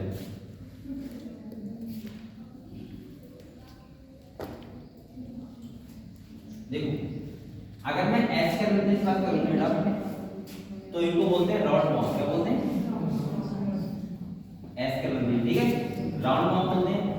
अच्छा यहाँ पे इंपॉर्टेंट पॉइंट ये है एस के 3 में कि ये सीरो फिलामेंट होते हैं। कैसे होते हैं? अकेला फिलामेंट कैसा है? सीरो फिलामेंट होते हैं। दूसरा आपको ध्यान रखना है, यहाँ पे आपको पता है ऑर्गन सिस्टम लेवल स्टार्ट होता है। क्या होता है? Organ system level. और आपको ध्यान रखना है यहाँ पे, ये तो पता ही सबको ट्रिप्लोब्लास्टिक होंगे, इसके बाद आपको पता है ऑर्गन सिस्टम लेवल सब में होगा, टोटल सब में, ठीक है? ये बेसिकली अब ये टेस्ट पे मतलब टेस्ट एंडोप्लाज्मिक में रहते हैं, फ्री लिविंग रह सकते हैं, टेस्ट रह सकते हैं, इस तरह रह सकते हैं। इसके बाद आपको पता है यहाँ पे मस्कुलर फायरिंग होता है, ठीक है? और दूसरा आपको ध्यान रखना है, यहाँ एग्जांपल क्या है? एस्केरिस, जहाँ पे फीमेल एस्केरिस लंबी होती है कंपेयर टू मेल एस्केरिस। आप डायग्राम देख सकते हो, जो राइट साइड में बनी हुई है कौन है? फीमेल एस्केरिस, और लेफ्ट साइड में कौन है? Male ascaris. अगर ये अलग अलग है तो इसका मतलब ये कैसे होंगे? डाइसियस। कैसे हैं? डाइसियस। तो ये इंपॉर्टेंट पॉइंट है इसके, और तो कोई ज्यादा इंपॉर्टेंट पॉइंट नहीं है। यहाँ पे सबसे इंपॉर्टेंट पॉइंट जो मुझे लगा वो है स्पीडो फिलामेंट। उसको लर्न कर लो। आपसे पूछ सकता है कि मतलब स्पीडो फिलामेंट का कौन सा अकेला फाइलम है? कौन सा है? ऐसा ही, ठीक है? और ये तो स्टेटमेंट भी दे सकता है कि एस्केरिस फीमेल लॉन्ग होती है कंपेयर टू मेल। अगला हमारा फाइलम आता है, कौन सा आता है बेटा? एनिलिडा। कौन सा आता है? एनिलिडा। देखो अब आप लोग बताओ, इनमें सिमेट्री कैसी होगी? बाइलेटरल। ये कैसे होंगे? ट्रिप्लोब्लास्टिक। ये कैसे होंगे? सीलोमेट। सीलोमेट होंगे। सिमेट्री कैसी होगी? Bilateral. Organ system level organisation सब में होगा, आपको कोई कंफ्यूजन है नहीं, ठीक है? खाली अब आपको देखना है यूनिक फीचर, उस फाइलम का ऐसा कौन सा फीचर है जो यूनिक बना रहा है। जैसे यहाँ पे आपको एक ध्यान रखना पड़ेगा एनिलिडा में कि यहाँ पे होता है मेटामेरिक सेगमेंटेशन। क्या होता है? दूसरा आपको ध्यान रखना है कि फर्स्ट फाइलम होता है, यहाँ से आप देखते हैं ब्लड वेसल सिस्टम, ये फर्स्ट पैरामीटर में हम देखते हैं ब्लड वेस्कुलर सिस्टम। और तीसरा जो इम्पोर्टेंट पॉइंट मुझे यहाँ लगता है वो ये लगता है कि इसके पास जो एस्पिरेशन के लिए होते हैं वो क्या होते हैं, नेफ्रीडिया। क्या होते हैं? और जो एक्वेटिक एनिमल है उनके पास होते हैं स्विमिंग के लिए पैरापोडिया। तो ध्यान रखना बेटा, जो नेफ्रीडिया होते हैं वो किस लिए होते हैं, एस्पिरेशन के लिए। और जो पैरापोडिया होते हैं वो किस लिए होते हैं, स्विमिंग के लिए। यहाँ पे नैरेस देखा होगा ना, देखा है नैरेस देखा होगा आपने, इसमें नैरेस आता है ना। और दूसरा यहाँ और इससे इम्पोर्टेंट पॉइंट पता है क्या है, जो आपका ये वाला पॉइंट लिखा हुआ है ए यहाँ पे, हाँ नैरेस कैसा होता है, एक्वेटिक फॉर्म होता है। और ये कैसा होता है, डायस्केस कैसा होता है। और अर्थवॉर्म और लीफ कैसा होता है, मोनोकोट। सबसे इम्पोर्टेंट पॉइंट यहाँ से मुझे लग रहा है नीचे कुछ बचेगा वरना वही नहीं बचेगा, क्योंकि कुछ स्टेटमेंट में कुछ ऐसा लिख देगा जो आपको कंफ्यूज करेगा, तो आपको पता होना चाहिए, ठीक है। और मुझे लग रहा है मोनोसिस डायस्केस मैचिंग वाला क्वेश्चन एक आपको मिल सकता है, जिसमें आपको बताना होगा कौन मोनोसिस है कौन डायस्केस है। तो यहाँ ध्यान रखना है आपको, जो नैरेस होता है वो कैसा होता है, डायस्केस, और कैसा होता है, एक्वेटिक। आप लोग अगर ऐसे रख सकते हो, वैसे आप लोग ऐसे रख सकते हो। फॉर्म आपको पता होगा पड़ता है एनडीए, पड़ता है एनडीए इंजीनियर करते हैं एनडीए, यस सर एनडीए। तो ऐसे नाम रखना एन से नैरेस, डी से डायस्केस और ए से एक्वेटिक। सही है, काम करना एनडीए क्या आप लिख सही है। और इसमें और ऐसा कोई पॉइंट नहीं जो आपको टफ लगेगा। आपको पता है यहाँ मेटामर्स होते हैं, मेटामर्स का होता है सेगमेंट चेंज, यानी सेगमेंट चेंज में प्रेजेंट होता है। एग्जांपल आपको खाली पढ़ने नैरेस, पैरेटिमा और कौन सा है, हेमिटेरिया जिसे बोलते हैं लीफ। अगला आता है हमारा कौन सा, आर्थ्रोपोडा। बेटा आर्थ्रोपोडा की हम बात करें तो आपको बताइए लार्जेस्ट फाइलम कैसा है, लार्जेस्ट फाइलम कितना लार्जेस्ट है कि 10 में से 7 एनिमल कौन होते हैं, इंसेक्ट। और आर्थ्रो का मतलब क्या होता है, जॉइंटेड, और पोडा का मतलब क्या होता है, अपेंडेज। इनके पास जॉइंटेड अपेंडेज होते हैं। अब मैं इंसेक्ट के बारे में क्या बताऊं, इंसेक्ट के बारे में कुछ पता है, इनके पास एस्पिरेशन कितना होता है, मैथिंग का होता है एस्पिरेशन। दूसरा इनकी बॉडी डिवाइड होती है हेड नेक टंग, ठीक है आपको पता ही होगा चीज। इसके बाद आपको पता होना चाहिए कि इनके पास ब्लड वेसल सिस्टम कैसा होता है, ओपन टाइप। सही है, जो पढ़ो पूरा। और वो तो आपको पता ही बायोलॉजिकल सिमेट्री, सीलोमेट, ट्रिप्टोप्लास्टिक। अच्छा इनके पास एक एडवांस फीचर होता है, यानी कि उड़ सकते हैं। क्या कर सकते हैं, उड़ सकते हैं, ठीक है, ये भी आपको ध्यान रखना है।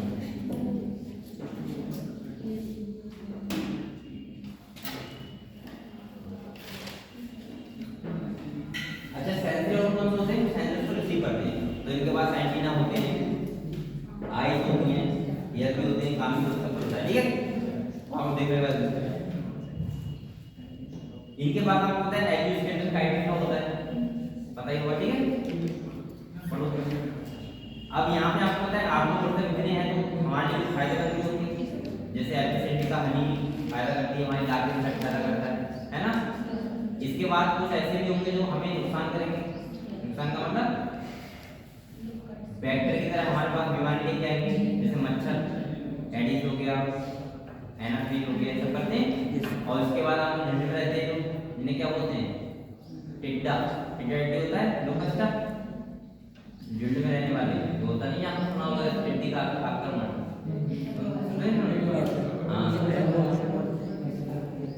और फिर एक लिविंग प्रोसेस में जो होते हैं रेगुलर, ये होते हैं किंग क्रैब, ठीक है।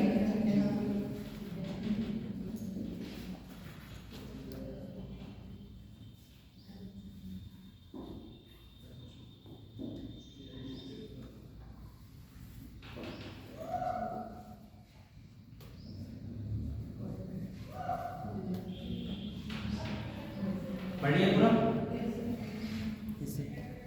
बेटा, पढ़ो तो मत टाइम टू टाइम पढ़ते रहो, वरना टाइम बाहर नहीं मिलेगा।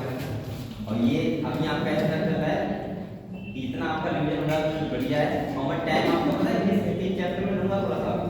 एक तो फोटोसिंथेसिस हो गया हमारा, रेस्पिरेशन हो गया, वो थोड़े बड़े टाइम पढ़ाऊंगा, ठीक है। 2-3 दिन लगेंगे चैप्टर के लिए, 2 दिन। और उसके बाद हमारा हो गया बायोमोलिक्यूल्स हो गया, बकायदा चल रहा है कि लेक्चर में 1 दिन की चैप्टर है, 1 दिन या 2 दिन का मैक्सिमम, उससे ज़्यादा नहीं, ठीक है। और मैं कोशिश करूंगा कि आपका फर्स्ट ईयर 15 में खत्म कर दूं। उसके बाद फिर ऐसा भी हो कि आपसे पूछा जाए कि बताओ फुल वैल्यू में अपना नाम लौट है तो वो में क्लियर ठीक है 4 10 15 दिन जब पेपर देने जाओ आपको ऐसा लगना चाहिए कि पेपर देने वास्तव में आए और एक अच्छा कर दिया और भी क्वेश्चन आए तो आप उसे बैठ के कर सकते हो लेकिन बेटा क्वेश्चन लगा देना रिवीजन में यहाँ करवा दूंगा लेकिन क्वेश्चन लगाने का जिम्मेदारी सबकी आपकी अभी मैंने 3 चैप्टर 3 दिन में करवाए आपका ये फर्स्ट बनता है कि आप 3 दिन में 3 चैप्टर क्वेश्चन लगा के क्लोज कर दो और लगभग एक चैप्टर के 200 क्वेश्चन लगा दो सही है ये काम करते रहोगे तो मुझे लग रहा है कि हाँ ठीक है थोड़ा भला हो जाएगा आप लोगों का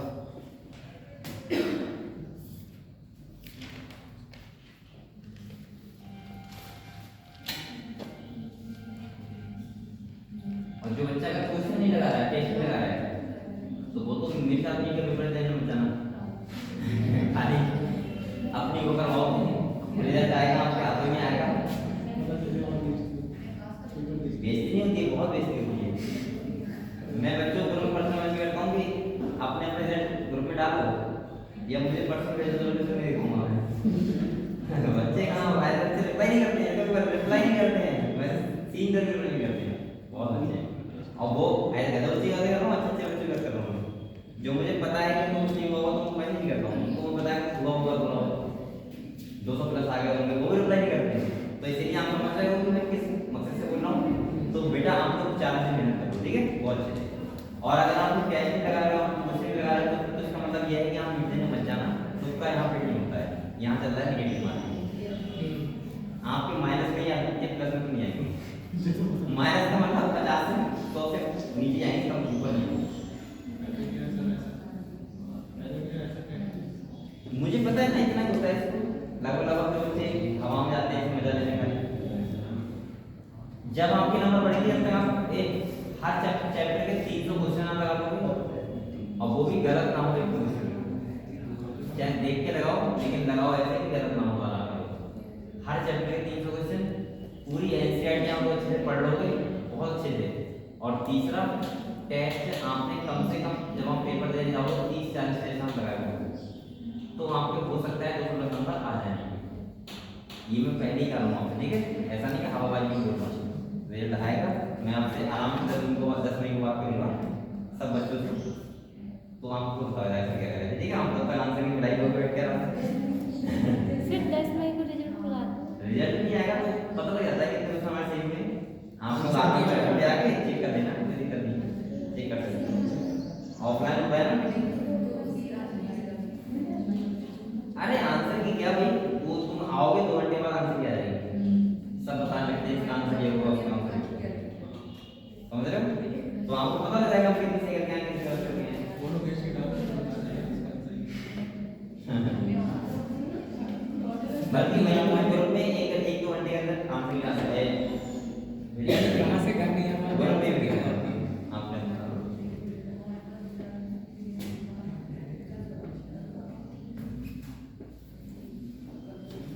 और अगर देखो अगर सही रहा सब कुछ तो मैं कोशिश करूंगा कि जितने बच्चे हैं आप लोग पहली बात तो मैं एक तो ऐसा बच्चा देख लूंगा जो मुझे तुरंत नोट पेपर देके निकले और पीडीएफ भेज दे मुझे बना के अच्छे से तो मैं हो सकता है कि आपको यूट्यूब पे ऑनलाइन आपको समझा दूंगा पेपर की ऐसे देखो आया था और ये क्वेश्चन यहाँ से आया था मैंने यहाँ बताया था वो बता दूंगा कि मैंने इसका आंसर कैसे बताया था आपको कैसे करना और मैं गारंटी कर रहा हूँ अभी फिर से कह रहा हूँ 90 में से आपके लगभग 86 क्वेश्चन बिल्कुल आएंगे 2-3 क्वेश्चन हो सकता है कि गलत सारे हैं मैं इतना भगवान को नहीं 2-3 क्वेश्चन बस इसीलिए मैं कह रहा हूँ कि आपको एनसीईआरटी पर कोर्स वाली एनसीईआरटी से बाहर एक भी क्वेश्चन नहीं आएगा हो सकता है कि 2 आ जाए छोड़ दें कौन से तुम 90 करना भाई आप और ना कर सकते हो ये बता मुझे ये चीज कर देना क्या दिक्कत है लेकिन सही करना मैं तो ये नहीं कर रहा हूँ मैं कह रहा हूँ कि खाली एक ही कर देना सही 10 छोड़ देना लेकिन जिस बच्चे ने 80 कर दी इसका मतलब सही इसका मतलब फिर बच्चा क्या वो सर हो गया उसका वो ना हो अलग बात है लेकिन मैं मानूंगा आपका पर्सन हो जाएगा लेकिन पहले आप 80 करके दिखाना ठीक है पेपर में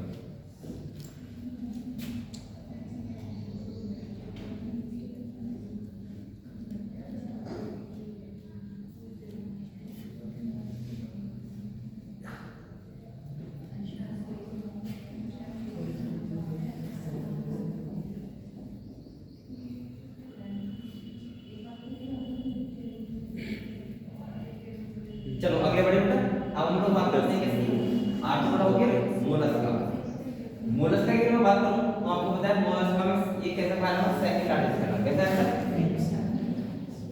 सेकंड लार्जेस्ट फाइलम। तो हम लोग अगर मोलस्का की बात करें तो आपको पता है मोलस्का जो है वो कैसा फाइलम है, सेकंड लार्जेस्ट फाइलम है। दूसरा अगर बात करूं सेकंड लार्जेस्ट फाइलम है, इसके जो एनिमल में कौन है, पाइला। अपना सुना होगा एप्पल स्नेक, सुना है? अगर हम यहाँ पे बात करें तो वो तो बात नहीं चल रही लगातार bilateral symmetry, diploblastic organism regularisation, ये सब तो वही है। यहाँ पे नई बात क्या है, तो एक तो तुम्हारा ये है कि इनके पास मेंटल कैविटी होती है, एक होता है विसरल थंब बना हुआ, और एक क्या होती है मेंटल कैविटी, जहाँ पे क्या रखा होता है गिल्स, क्या रखे होते हैं गिल्स रखे होते हैं। और दूसरा हम बात करें तो इनके पास एक रेस्पिरेटरी ऑर्गन होता है, वो होते हैं रेटिना। क्या होते हैं? रेटिना। ये ध्यान रखना है आपको बस। इनके ऊपर एक सेल कवरिंग होती है, जैसे संग टाइप का होता नहीं आपको दिखता है, नजर में देखा होगा आपने, वो इसी कवरिंग होती है cell, S H E double L होते हैं सेल, ठीक है, मोबाइल सेल नहीं। इसके बाद यहाँ पे इसके अंदर एक एनिमल होता है जो बहुत ही मुलायम होता है, सॉफ्ट होता है, ठीक है, उसको ही बचाता है। इसके बाद इसमें ऑक्टोपस भी आता है। ऑक्टोपस आपने बहुत सुना होगा, ऑक्टोपस का ना, तो ये आता है मोलस्क के बारे में। हालांकि इसमें आप लोग क्या कर सकते हैं, मेंटल कैविटी पहला, दूसरा विसरल थंब, तीसरा रेटिना, रेस्पिरेटरी ऑर्गन रेटिना होता है, और चौथा इसके एग्जाम है, ठीक है, पता होगा। अगला तो इसमें एग्जाम्पल बहुत है बेटा, और मैं गारंटी से कह रहा हूँ कि आपके क्वेश्चन जो ज्यादा आएंगे, मुझे लग रहा है कि 2 क्वेश्चन आएंगे जो आपके खाली एग्जाम्पल आएंगे, आपको साइंटिफिक नेम और लोकल नेम पता होना चाहिए।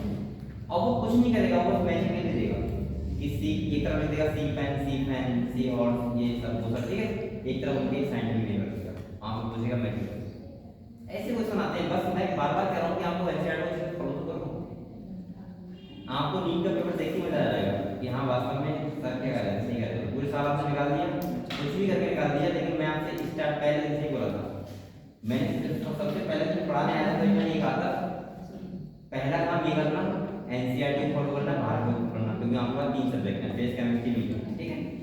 दूसरा मैंने कहा था एनसीईआरटी को ही फॉलो करना, ज्यादा चक्कर में मत पढ़ना, उससे ना अंडरलाइन करो, कुछ भी करो। और ये कहते कहते आपका पूरा साल हो गया और मुझे लग रहा है ये मिनट हो जाएगा, सही है। आप पेपर दे जाओगे तो आपको लगेगा कि सर मेरे को सही कह रहे थे, हम एनसीईआरटी फॉलो करते हैं। और मैं बार-बार कह रहा हूँ कि एनसीईआरटी दोनों एनसीईआरटी को ब्लाइंड में पढ़ लो, इसके अलावा कुछ भी मत करो, कुछ भी नहीं।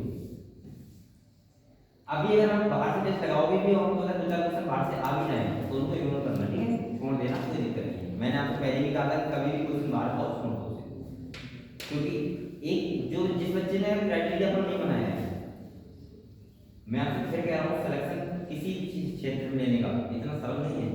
हर बच्चे का एक क्राइटेरिया होता है कि ये चैप्टर में सिलेक्टेड चैप्टर है, ये कौन से हैं थोड़ी कम पढ़े हुए हैं, ये चैप्टर इनको छोड़ना है, मुझे इनको करना है। जब तक आप ऐसे नहीं सोचोगे तब तक आप सिलेक्शन नहीं ले पाओगे, कितना ही पढ़ लेना। मैंने बहुत ऐसे बच्चे देखे हैं बहुत माइंडेड होते हैं बेचारे और सिलेक्शन नहीं ले पाते। लास्ट ईयर ऐसा हुआ था कि थोड़ा हार्ड आ गया, बच्चे भी सोच रहे थे कि हम 700 नंबर लेके आएंगे, 700 चक्कर से नेगेटिव पहुंच गए, और कोई बच्चा अगर 600 नंबर ले आता तो उसको सिलेक्शन हो जाता। तो ये हो जाता है कि तो आपको मेंटली स्ट्रांग होना पड़ेगा, तो आप लोग ध्यान रखो जब भी तब सिलेक्शन हो पाएगा। अगले हम बात करते हैं इकाइनोमिक क्या किस बात करते हैं मैडम, आपको पता है इकाइनोमिक 2 बातें इंपॉर्टेंट है, कौन कौन सी देखो याद रखो, इकाइनोडर्मिटा। बेटा इकाइनोडर्मिटा आपको ध्यान रखना है, सबसे पहले तो इनकी बॉडी में स्पाइन कांटे होते हैं, स्पाइन बॉडी होती है। दूसरा यहाँ पे मेन एग्जांपल जो है कौन है, स्टारफिश। कौन है, स्टारफिश का जो मैंने कहा था जो अडल्ट स्टेज होता है उसमें सिमेट्री होती है रेडियल, और बेटा जो लार्वा होता है इसका क्या होता है, लार्वा, और लार्वा में सिमेट्री होती है कौन सी होती है, बाइलेटरल, ठीक है। अगर हम अगली बात करें तो आपको एक पॉइंट ध्यान रखना है, दूसरा आपको ध्यान रखना है इसका माउथ होता है अपर साइड में और ऐसा होता है, माउथ होता है अपर लोअर साइड में और होता है अपर साइड में। आपको पता है पेंटावर्स होते हैं, 5 इसके आर्म होती है, पता होना चाहिए आपको। दूसरा सबसे इंपॉर्टेंट पॉइंट इसके पास क्या होता है, वाटर वेस्कुलर सिस्टम। क्या होता है, वाटर वेस्कुलर सिस्टम। अच्छा कोरिग्राम क्या करता है, वाटर कैनाल सिस्टम, यहाँ होता है वाटर वेस्कुलर सिस्टम, समझ गए। और यहाँ पे वाटर वेस्कुलर सिस्टम का काम वही होता है जहाँ पे उसका क्या होता है, कैनाल सिस्टम का। जैसे यहाँ पे देखो लोकोमोशन करता है ट्रांसपोर्ट फूड और रेस्पिरेशन। ठीक है, अगले यहाँ पे और कोई ज्यादा इंपॉर्टेंट पॉइंट नहीं है, हालांकि आपको इसके एग्जांपल आपको याद रखने हैं। ठीक है, जैसे इकाइस आता है, इसमें एंड्रोन आता है, कुकुमेलिया आता है, उबेरा आता है, इन सब के आपको एग्जांपल इसके पता होना चाहिए। ठीक है, तो यहाँ पे आपको पहली बात तो सिमेट्री याद रखना है। दूसरा है एक इंपॉर्टेंट पॉइंट एक और है, ये पता है कैसे होते हैं, ये एक्सक्लूसिवली मैरीन होते हैं, मतलब इनके सारे के सारे समुद्री होते हैं, कोई फ्रेश वाटर नहीं होता है। ठीक है, चलो अगला हमारा पहला वाला कौन सा आता है, हेमिकोरेटा। और आपको पता होना चाहिए कि हेमिकोरेटा को हम लोग कनेक्टिंग लिंक बोलते हैं, कोऑर्डिनेट पॉइंट नॉन कोऑर्डिनेट। पहले बताइए मैडम कहां रखा था, ये रखा था इनवर्टिब्रेट की क्लासेस में, जहां पढ़ते हैं यूनिकोऑर्डिनेट और सेपेरोकोऑर्डिनेट, वहीं पढ़ते थे क्या, हेमिकोरेटा। लेकिन जब साइंटिस्ट ने देखा तो उन्होंने देखा कि यहाँ न्यूट्रोकॉर्ड नहीं है, न्यूट्रोकॉर्ड लाइक स्ट्रक्चर है उसकी जैसा ही, इसे बोलते हैं स्टोमोकॉर्ड। क्या बोलते हैं, स्टोमोकॉर्ड बोलते हैं। तीसरा आपको ध्यान रखना है, ये भी मैरीन होते हैं, समुद्री होते हैं, और बेटा इनके पास एस्पिरेशन के लिए क्या होती है, प्रोसेस ग्लैंड। ठीक है, जो आपको ध्यान रखना है। और यहाँ पे इसका एग्जांपल बताइए आपको, बेलानोमस और साइकोमस। तो पढ़ लो इसको, और कुछ पता नहीं तो आपको बताऊं।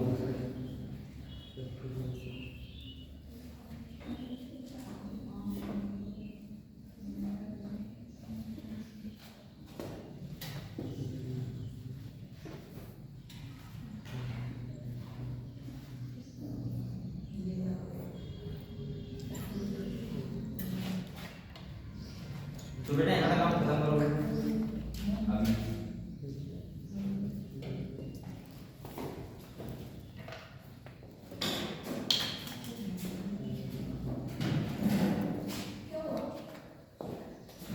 तुम लोग बाहर घूम के आते हो ना, पढ़ते नहीं हो क्या करता हूँ, हम पढ़ाता नहीं। अच्छा एक मिनट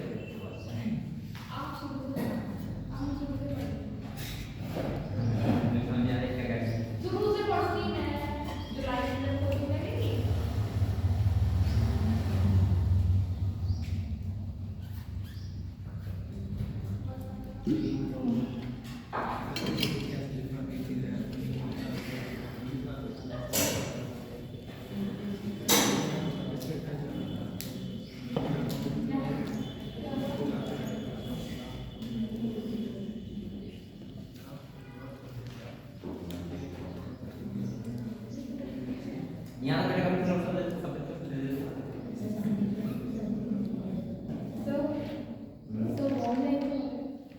बॉम्ब लाइट नहीं, किडनी लाइट, किडनी जो ब्रीच करते हैं, किडनी जानते हो, जैसे हमने पढ़ा था फ्लैट बॉम्ब, थीटा किडनी, मतलब जो ब्रीच करते हैं उन्हें बोलते हैं बॉम्ब लाइट।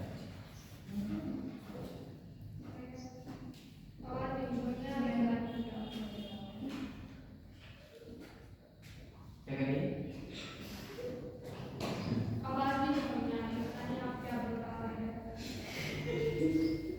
थोड़ा सही बोला करो बेटा, थोड़ा सही से ज्यादा बोला करो, थोड़ा सही से बोला करो, नहीं कह रहा हूँ।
ये पढ़ते हैं हम क्या होगा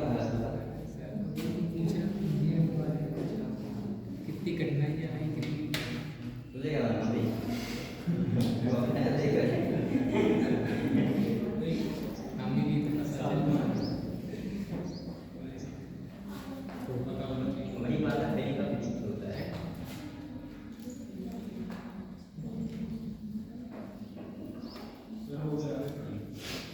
यहाँ तक कंप्लीट हो गया। चलो और लोग पढ़ते हैं कोऑर्डिनेट है, क्या पढ़ते हैं कोऑर्डिनेट।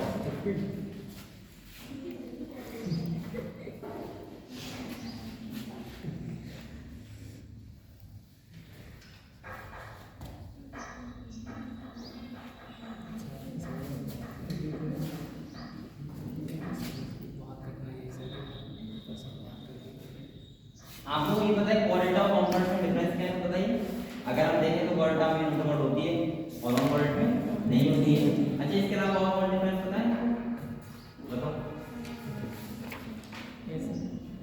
कोऑर्डिनेट और कॉम्पोनेंट में इसके अलावा और कौन डिफरेंस होते हैं कौन होते हैं?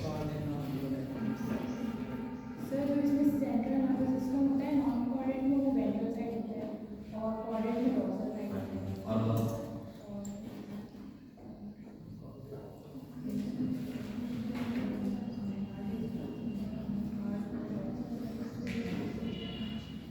अगर थर्ड है तो कहाँ होगा डॉर्सल साइड और इधर कैसे होगा वेंट्रल साइड। ठीक है।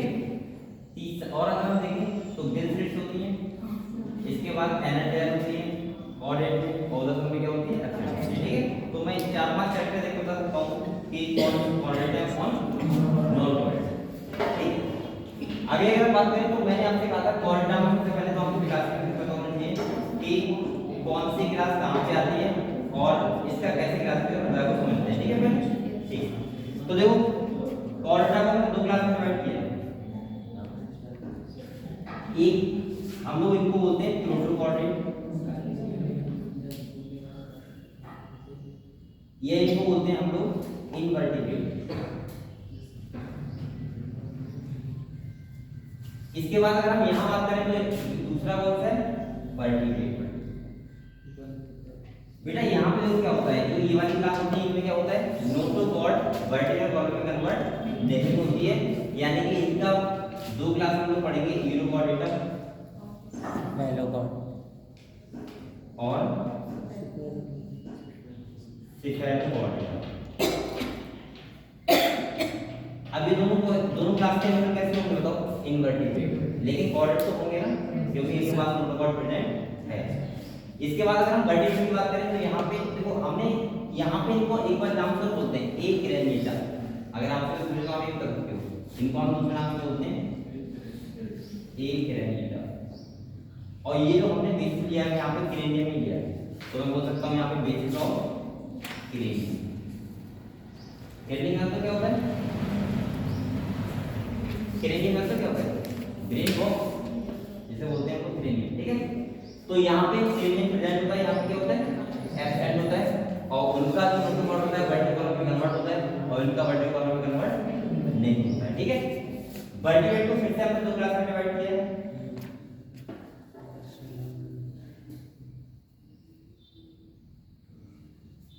एक हम बोल सकते हैं एनियाथा और दूसरा जिनेस्टोस्टोमेटा। और यहाँ पे हमने क्या यूज किया है जॉ। सही है। इधर जॉ एब्सेंट होगा उधर क्या होगा प्रेजेंट। तो सॉरी इधर होगा एब्सेंट और इधर होगा प्रेजेंट। और इसका जो क्लास होगा वो होगा साइक्लो स्टोमेटा। ठीक है। और अगर हम यहाँ बात करें तो आपको पता है इसको 2 क्लास में फिर से डिवाइड किया है। एक तरफ आते हैं बेसिस और इधर टेट्रापोडा। और यहाँ पे हमने बेस क्या लिया है होते हैं लिम्ब और इधर क्या होते हैं सेंस। ठीक है। और इसमें 2 क्लास पढ़ेंगे कॉर्टिस्टाइस और ऑस्टिस्टाइस। और यहाँ पे 4 क्लास पढ़ेंगे हम लोग एम्फीबियंस रेप्टाइल्स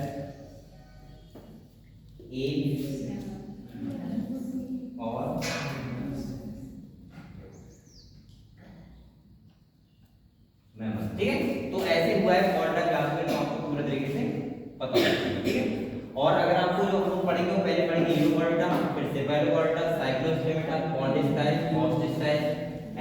या लेफ्ट हैंड से सोर्स मेंबर।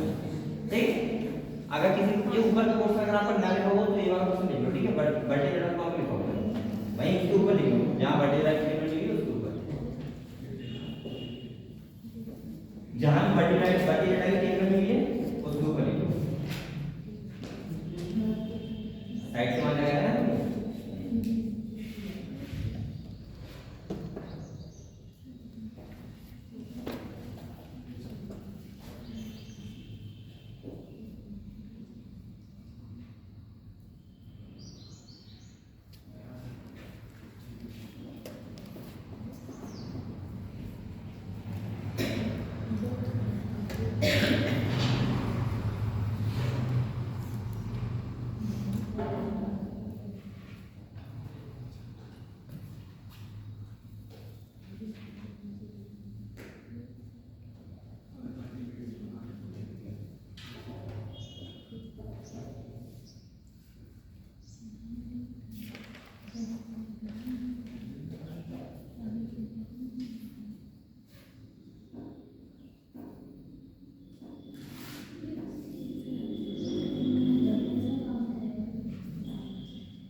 और हम यहाँ पर बेटा पूरा तैयार करके चलना, ठीक है, दोबारा पढ़ने का टाइम नहीं मिलेगा अगले प्रोग्राम आप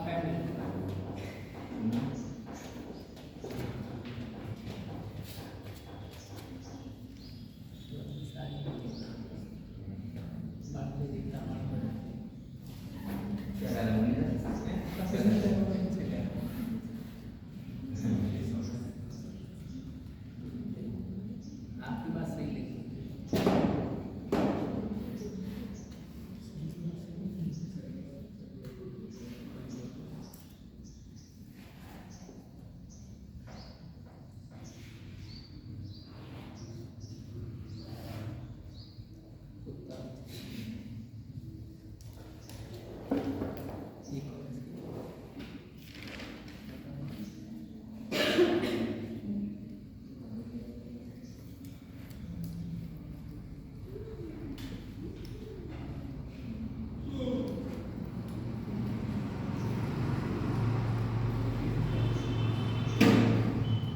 चलो एक बार पूरा जितने अभी तक पढ़ा है पूरा रिवाइज करो एक बार।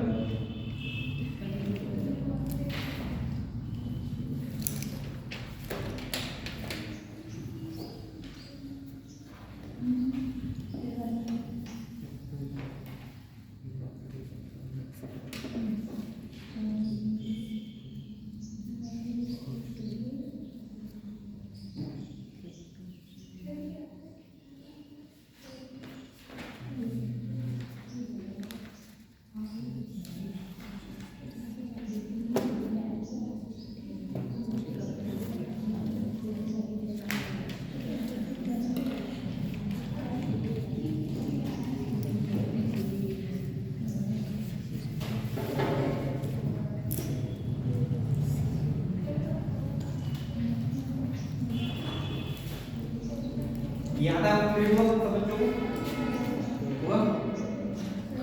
चलो मैं कंप्लीट हुआ आपको कर दो। चलो मुझे रखना पड़ा। ये बताओ खाली कि सिमेट्री की डेटा है इतना बताओ। किस कौन बोलता है? तो सुनो पहले नहीं सुनो आपको सिमेट्री का कितना है?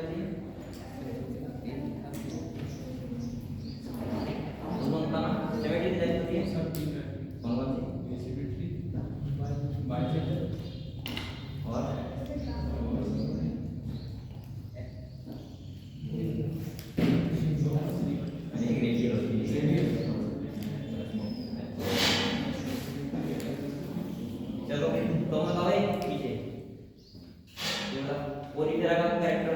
पूरी तरह से दो कैरेक्टर बताओ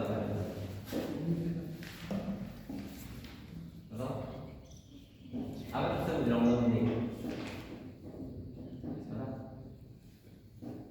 नहीं पता है चलो बहुत अच्छी तुम बताओ बेटा नहीं ये नहीं हम दूसरा तुम ये बताओ ये बताओ तुम लिखा नहीं जो कॉम्प्लेट होती है कॉम्प्लेट ये कौन सा तरह होती है तीनों पूरा उनका काम क्या होता है हेल्प किससे करती है कॉम्प्लेट लोकोमोशन और बताओ ये जो तुम्हारे लैंग्वेज होते हैं